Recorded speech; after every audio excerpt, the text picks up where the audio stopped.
চারু দুর্গা শান্তি স্মৃতি সংঘ পাঠাগারের পক্ষ থেকে দুর্গাপুজোর প্রাক্কালে খুঁটি পুজোর আয়োজন করা হলো খণ্ডঘোষের কৈরে। আজ রথযাত্রা, কথিত আছে রথযাত্রার মধ্য দিয়ে আসে দুর্গাপুজোর আগমন বার্তা। রথের দিনই বাঙালির শ্রেষ্ঠ উৎসবের সূচনাও হয়ে যায়, অর্থাৎ খুঁটি পুজো করেই দুর্গাপুজোর শুভ সূচনা করা হয়। এবারেও তার ব্যতিক্রম হলো না। এবছর চারু দুর্গা শান্তি স্মৃতি সংঘ পাঠাগারের উদ্যোগেই দুর্গাপুজো এবছর দ্বিতীয় বর্ষে পদার্পণ করেছে। এবছর দুর্গাপুজোর বাজেট রাখা হয়েছে 1.5 লাখ টাকা। একথা জানান ক্লাবের সভাপতি তিমির দত্ত। গত বছর এই পূজা প্যান্ডেল এই এলাকায় সাড়া ফেলে দিয়েছে, তাই এবছর কিছুটা হলেও শহরের ছোঁয়া থাকবে প্যান্ডেলে। শুধু তাই নয়, দুস্থ মানুষদের পাশেও থাকবেন ক্লাবের কর্মকর্তারা।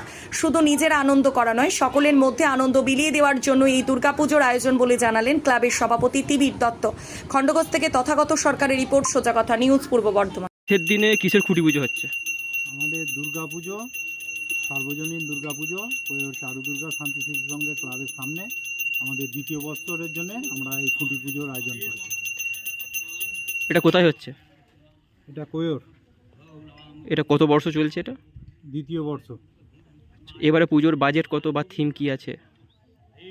এবারে পুজোর বাজেট গত বছরে তো আমাদের একটা এলাকায় আলোড়ন ফেলে দেওয়া হয়েছিল, যার জন্য আমরা এবছরে চাইছি যে পুজোটাকে এমন একটা পর্যায়ে নিয়ে যেতে যেটা শহরের ছোঁয়া কিছুটা থাকবে।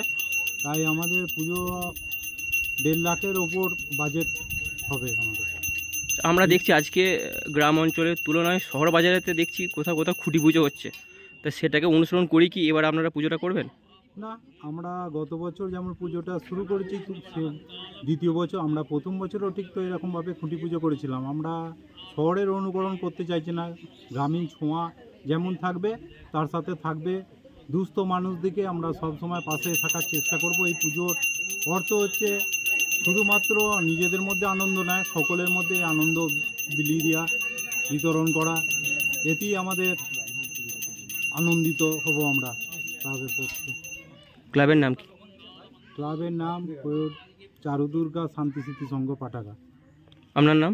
তিমির দত্ত, এই ক্লাবের সভাপতি।